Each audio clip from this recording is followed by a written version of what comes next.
second part of Under the Mayo's Why God of War was ruined. Part 2, obviously. And then I just did a little preview of it. It seems like this is might be less about second part of God of War, more about talking about his other video. But anyway, let's get into it.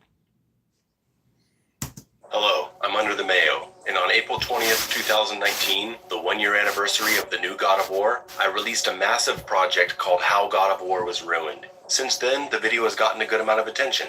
I was never expecting a positive reaction to a video attacking one of the most critically acclaimed games of all time, but I was at least hoping that people would see where I was coming from.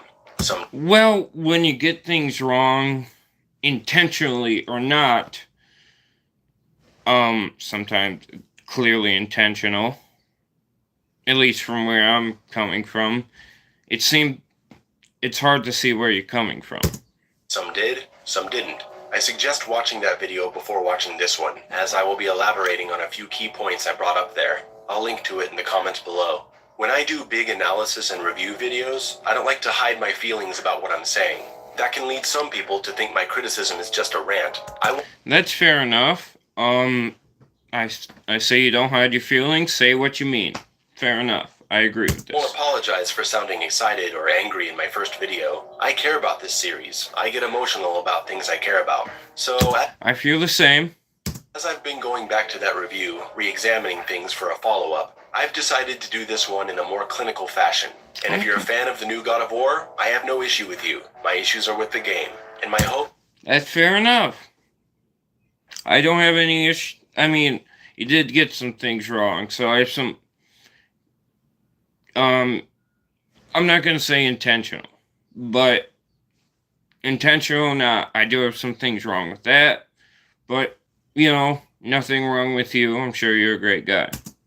My hope is that by explaining these issues, maybe, just maybe, we can get a better sequel that will make us all happy. I won't be addressing the story, or Atreus, or the world design. That stuff is important, but it's the least of my concerns. We're going to focus on the main critique I have, which is the dumbing down of the game's systems, mainly as it pertains to combat, platforming, and puzzles. I'm going to Okay.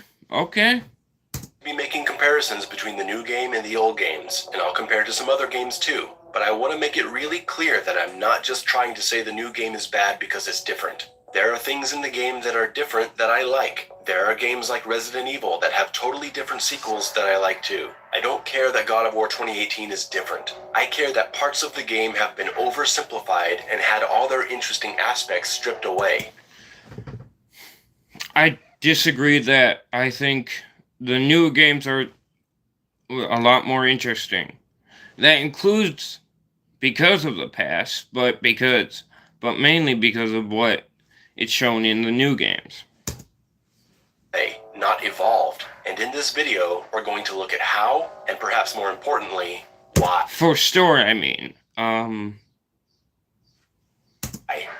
asking you to set aside the epic presentation of the game for a moment. The beautiful art and graphics, acting, music, fantastic animation, and visceral impact. Let's just talk about the mechanics of gameplay at the foundation of this video game. The biggest change to the God of War series was when they took away the ability to jump. Not just double jump and gliding and air dashing, the ability to even single jump.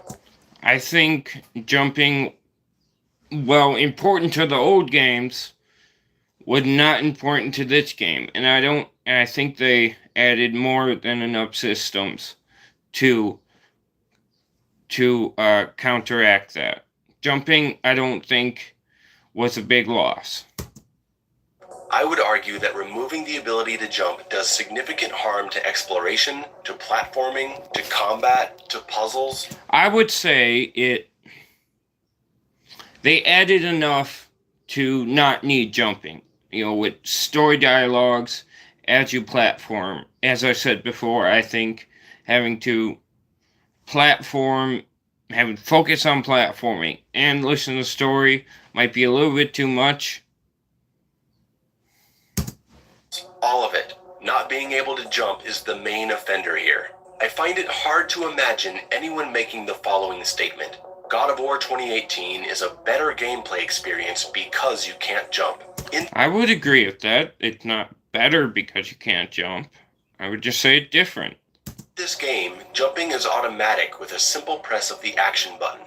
Kratos jumps across platforms for you, and it's not actually possible to miss the jumps. If this bridge weren't here, you could just run across the area and there would be no difference. The amount of effort required of the player would be the same, 0. If the game actually had true platforming, if at this bridge you actually had to get the angle and distance right to make it across successfully, if you couldn't just mindlessly hit the action button without falling to your death, would that upset you? Would you have a problem with that in God of War 2018? I don't have a problem with the current system. I want you to think about it. Forget the old God of War games. Let's go back to Mario. If you want to jump on this platform, you have to get the distance. This isn't Mario. Why are we talking about Mario? Angle right. If you miss, you gotta do it again, or you could die. Is that a bad thing? Would you prefer jumps in Mario to be automated? Just walk Mario to the edge, press the action button. Mario is about jumping. The new God of War isn't it designed around not jumping. I don't see the problem. And watch Mario complete the jump for you. They're designed around two entirely different things. And with no effort required from you. I don't think anyone would prefer that, and I doubt fans and critics would call it an evolution of the franchise. But that's what a lot of modern games do. Old Tomb Raider games required the player to get the jump right, or they would miss or fall. And then as the years went on, and games became more cinematic, we had the Uncharted series, where scaling a wall was mostly just mashing the jump button without aiming at all, and watching Nathan Drake auto-climb. And now we have Kratos, a character from a series that had epic platforming, and he's just standing there waiting for the player to press the action button so we can wait and watch him auto-jump. And it's not... I want to tell me why the new system is bad. Not just the jumping, it's the climbing too. Climbing went from a mechanic that lets you move around freely, jumping from surface to surface, sliding down quickly, engaging in small combat encounters, dodging environmental obstacles, to attaching Kratos onto a set pattern in the wall and just holding the thumbstick in the direction he needs to go until he gets there. And if he needs to jump, you just press the action button and he automatically grabs it without even the possibility of failing. And you know what? I don't just want there to be true platforming for the sake of the player experience. It's also because of level design. The ability to jump and climb and explore leads to much more interesting environments. Yeah, but the game was designed around not jumping. Everything the creators want you to be able to do was designed around this system. You're losing nothing. And actually, if anything, you're gaining more dialogue. You could do that obviously if you had, platforming like you did in the old games. But my argument is you wouldn't be able to focus as much. But I like the new system, and I like what they did. They had dialogue and interesting stories, on the boat or while climbing. You build character in the downtimes. In gameplay. Sure, the environments in God of War 2018 look beautiful, but wouldn't it be so much nicer if you could jump over things or on top and freely climb up and over rock formations to explore and find secrets? Like you could in the originals, and in plenty of other current games. Jumping also affects combat greatly, especially in a game that has 360-degree combat scenarios where enemies are running at you from across the stage and throwing projectiles. The game already has an ability to launch enemies into the air, but Kratos has no way of leaving the ground, when the air combat in the original games was one of the best parts about them. Jumping also massively impacts the puzzle design. Puzzles in the original games required coordination and thought from the player. I could pick from so many examples, but I think I'll just go with this one from God of War 3, one that I already showed in my first video. You have to jump up to this thing and push it down. You push it across the floor to the Cerberus, who sets it on fire with his breath. You run back to the first part of the room and jump on this platform that makes the wall lower on the other side. Then you have to run back to the thing and jump on the steam to propel yourself up to the switch before the wall closes. I'm not saying this is the greatest puzzle ever made, but it actually requires effort and timing from the player. And I would say that's pretty good. And I think, no, I would agree with you. I think that, yeah, I think the puzzles suffer because you can't jump. And utilizes several important mechanics that the game wants you to know at this point. The removal of all platforming options puts God of War 2018 in the awful place of having only two types of puzzles most of the time. Puzzles where you carry things and put them in their spaces, and puzzles where you have to find things and throw your axe at it. It's not enough for a game of this length, especially a sequel to a series that has dozens of unique puzzles. I've played all the games many times. I've played through God of War 2018 at least 4 times. I can think of plenty of interesting puzzles from the first game just off the top of my head, and I just can't think of a single puzzle from the new game that makes me think, yeah, that was a cool puzzle. And it's directly because of the lack of platforming. I don't know if it's from the directly lack of platforming. I think with any system you can create a good puzzle dynamic. I think you're restricting yourself a bit. I mentioned how jumping affects the combat. So, the combat. When I say the combat was dumbed down, I don't mean to say that there aren't a lot of options and attacks that you can do. It doesn't mean that the controls aren't tight, because they are. It doesn't mean that it's not satisfying to kill things in this game, because it is. It doesn't mean that you can't be crazy and do lots of wild combos. I've seen all the videos from GBG, and I know how much you can do with the combat. You can make flashy combos just like you could in the old games. My point about the combat being dumbed down has nothing to do with what your options and attacks are. I'm specifically talking about 2 important points of a good combat system, in my opinion. Practical benefit to using attacks relative to skill and risk required, and motivation to use several of those attacks in combat with a big picture benefit.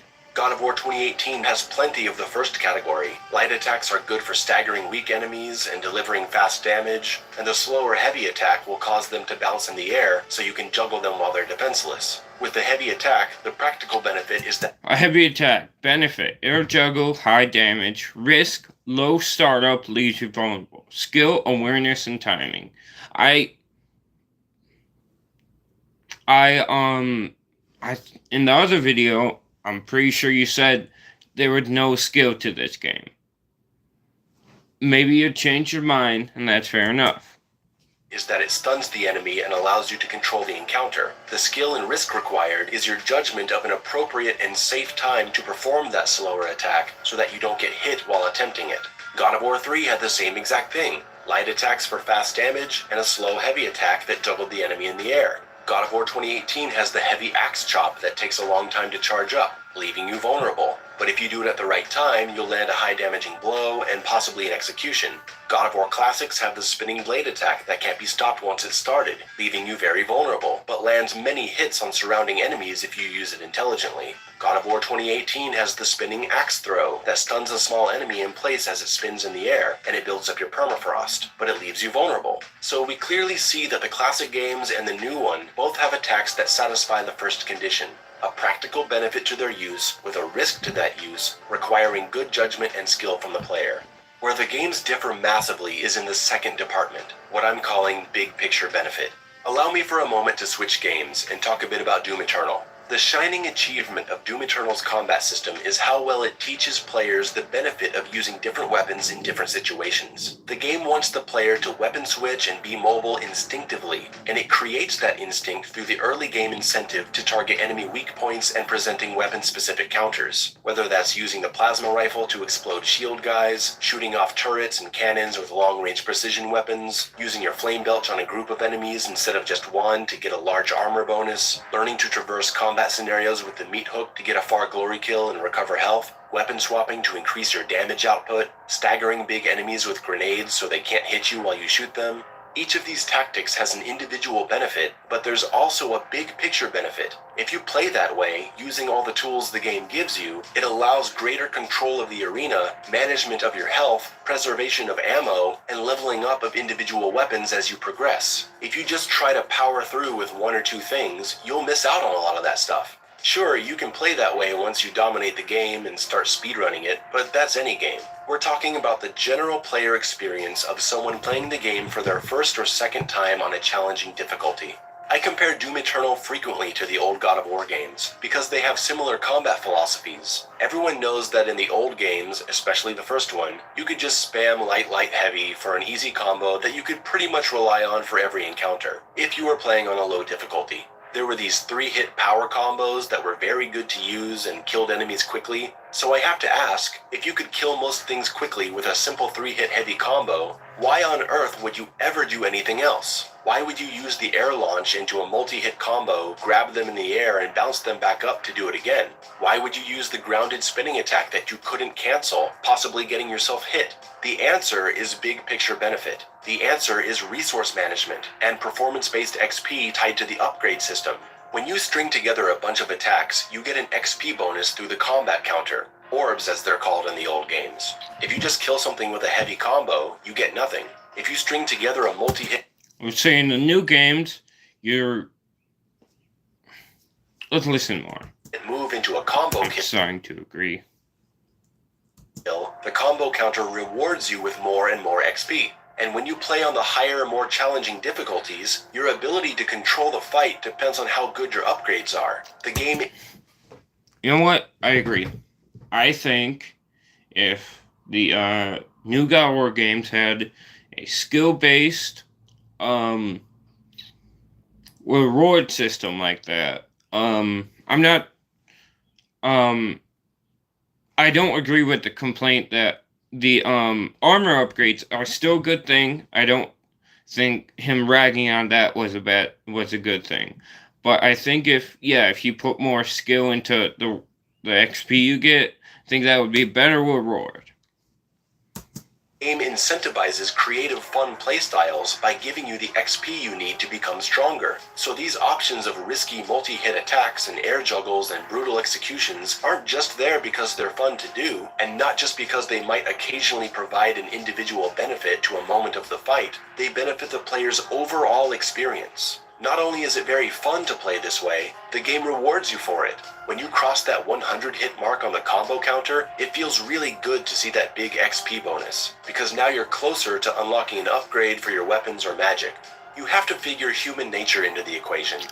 But also, I think the newer games incentivize you in other ways. In the way the attacks look, and the way enemies interact when you hit them, and the fact that it's just fun. I know that's not an actual argument, and that's subjective, but that's what I got out of it. But I do agree with him. If a dumb, easy tactic exists, most people will naturally... I don't think that he's entirely right. ...really fall into it and repeat it through the whole game if it works. People played like that in the original God of War games if they played on the lower difficulties, and they... I don't agree with that. I played on the higher difficulties, and I did the same thing, and I got through it fine. In the new game too. But the original games did a great job at incentivizing more interesting playstyles by attaching both immediate... I mean, if you just do the, if you just stop moving, you're going to get hit. And I think that's great because, in the older games, you can just hold up your shield and you'll never get hit, like he said. But now you have to be more active with your shielding because you're only shielded in one direction, which I think is a good thing, a good change. It benefits to their use and rewarding the player with XP to assist in their progression and open up even more options. A good game doesn't just throw a... And I think the different kinds of attacks you do and all that kind of stuff are incentives onto their own. Bunch of options at the player and say, here, do whatever. It gives real reasons to use those options and makes their use something that affects the larger experience of the game. So what about God of War 2018? Is there a big picture benefit? I would say there isn't. It includes the same flashy fun combat options, but with no reason to use them. Once you find an easy way to kill enemies, say stun them with Atreus arrows, run in with a ground pound, trigger Wrath of the Frost, and then swing wildly until everything dies, let me pose to you the same question I asked about the heavy combo attacks in the original game. Why would you ever do anything else? Why would you not just do the thing that kills everyone as quickly as possible?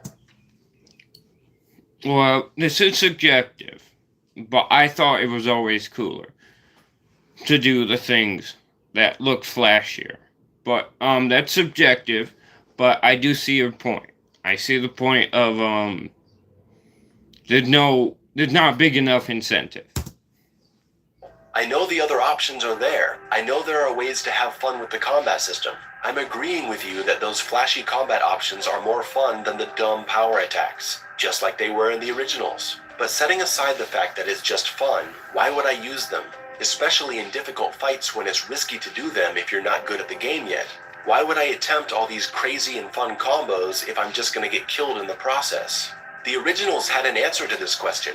The answer was, because if you get good at these things that are fun and risky and flashy, you'll get upgrades faster, which makes the game even more fun. The new game doesn't have an answer to that question, because there's no combo counter. The game doesn't care if you do a 3-hit combo or a 40-hit combo. There's no XP bonus. You can play like a pro or like a total amateur, and the XP reward is the same in the end. And so are the loot drops. The game robs you of that feeling of, yeah, I played that room really well, because there's no feedback. Once you play the game multiple times, you can start integrating all these cool combos, but the game doesn't actually drive players in early playthroughs to get good at this stuff. It's better to just find a few simple things that work and repeat them to make the game easier. And while we're on that, why wouldn't you want to make the fight easier if it doesn't matter what you do?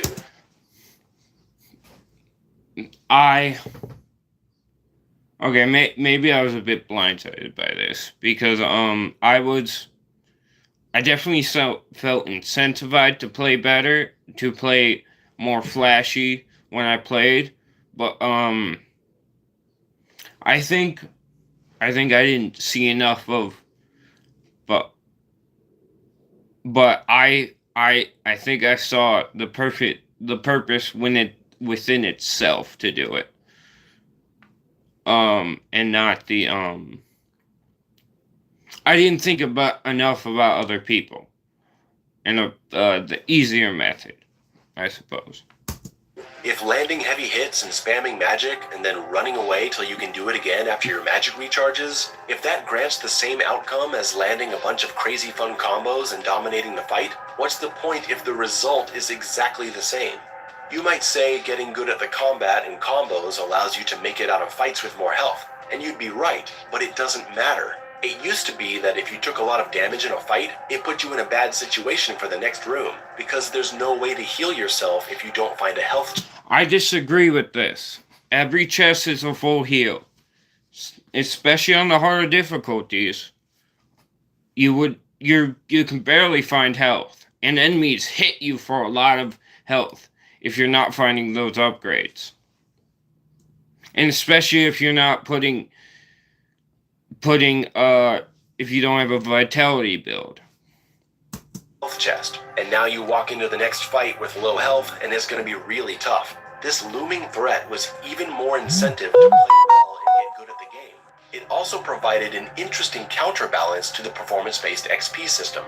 If you were too risky and got greedy in your combo play, you got hit, and you don't want to make it out of this fight low on health. You're trying to play in a fun, dynamic, combo-based way to get the XP bonus, while simultaneously trying to be smart and defensive so you don't take damage. And it was a rush when you hit that balance. On top of that was the magic system. Magic didn't recharge. You found it in chests, so you had to actually think about when you were going to use it and which magic attack to use. Are you going to use something that extends your combo ability? Are you going to use something that freezes a heavy enemy so you can smash him right away? Are you going to use a panic move that hits everything around you? Whatever you do, you gotta be smart about it. You can't just walk into every fight and use your whole magic meter. You have to find a chest to get more magic, just like health, so you can't abuse it like that. Health and magic were resources that had to be managed from fight to fight, and it inspired smart tactical play in combination with the performance-based XP system.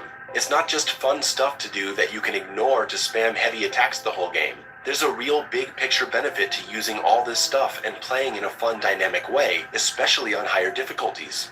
Not only does God of War 2018 not have the XP reward and combo incentive, it doesn't have the resource management either. Magic is on a cooldown, so are Atreus' powers, so there's nothing stopping you from just running into a room of enemies, spamming all your magic attacks and powers, and then cleaning up the rest of the room. Did you use up all your magic? Who cares? It'll recharge and be back at 100% in like 20 seconds. You don't have to think about it. You don't have to... Well, to be fair, it's longer than that, but I see what you're saying. I think I agree. I'm starting to agree with you on the combat, but I think we very disagree on the story. I'd love to have a conversation with him about it. Have to think about your health either, because it too recharges. Not in the way magic does, but look what happens if I exit a fight with low health. I run to the next area, die immediately, and then I respawn with full health, so it doesn't matter. I think that's better because I think it's better for soft locking. Soft locking is the worst thing ever. I hate it. I think if you just give all your health back, that's perfect for soft locking. I can see where you're coming from, where there's no point in dying, but I think soft locking is way worse. On one side, we have making it through combat by playing well and not taking damage, and on the other, making it out of combat by playing like an idiot and losing a lot of health. What's the difference? There is none. So, in God of War 2018, there's no XP incentive for dynamic play or using combos. There's no reason to care about how much health you save. That's not true either. No, you're right. But, I think soft locking is just the worst thing ever. I would say finish that. A fight because you can just die and get all your health back in the next room. There's no reason to I mean, but who's gonna do that? That's a bad argument.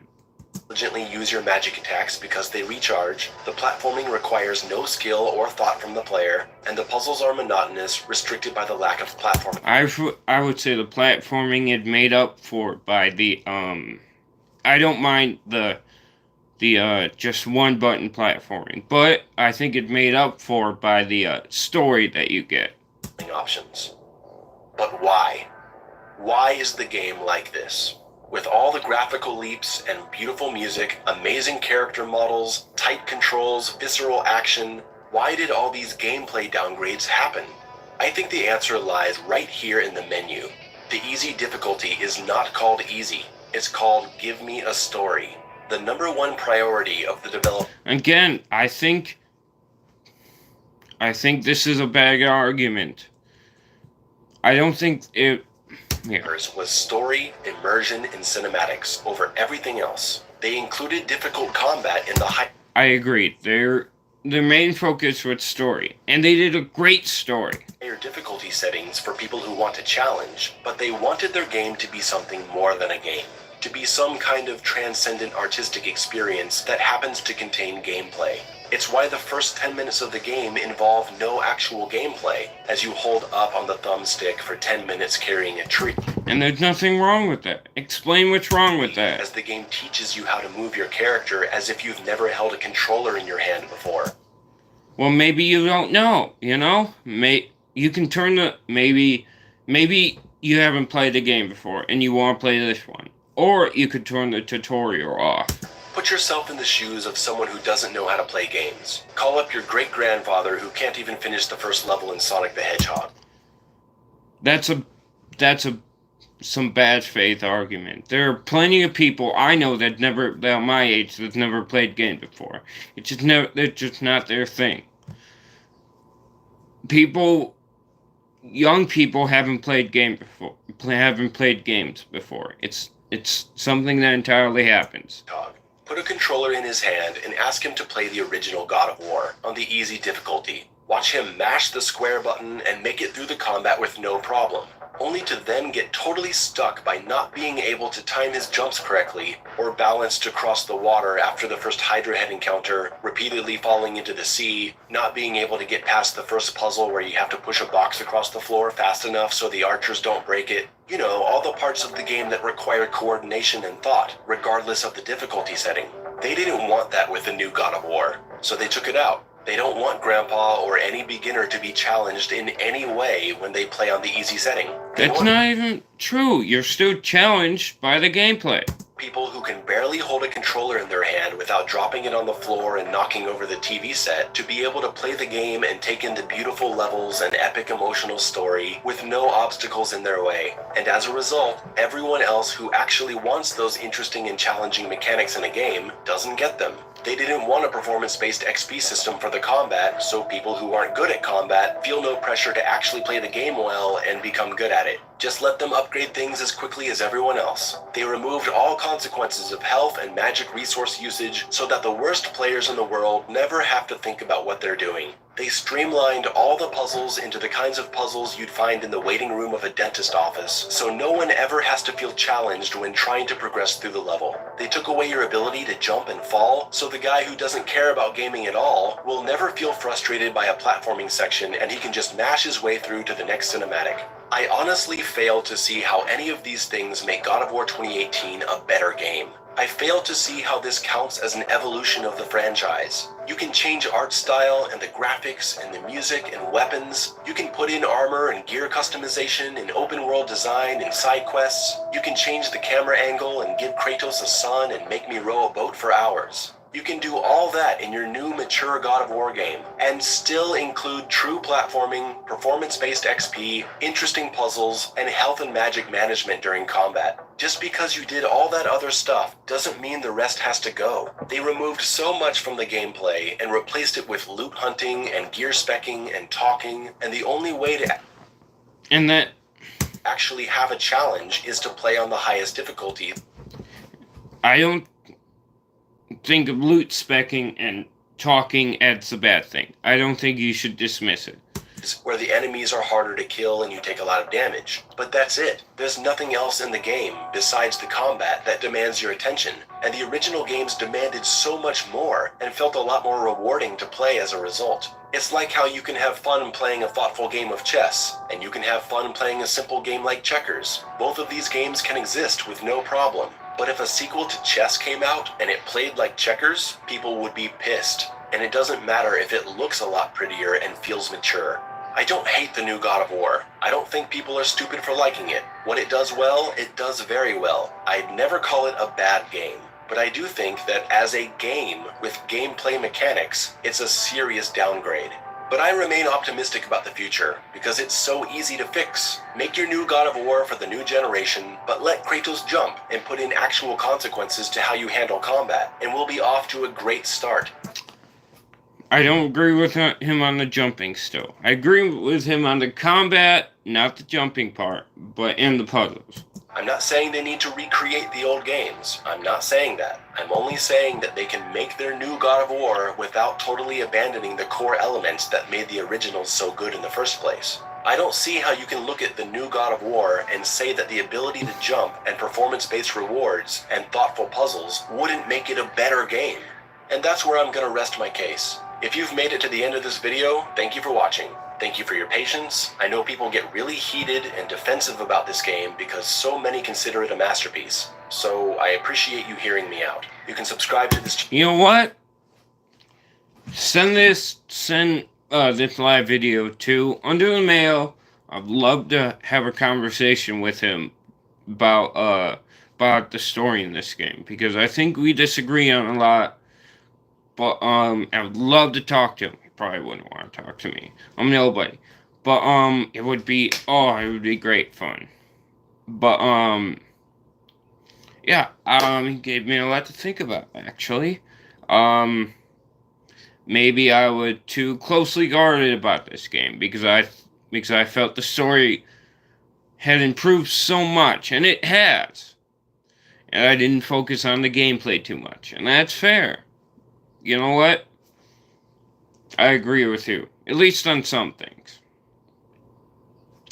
Anyway, if you agree or disagree with him, or you have more insight to tell me, I'll always listen. Have a great day.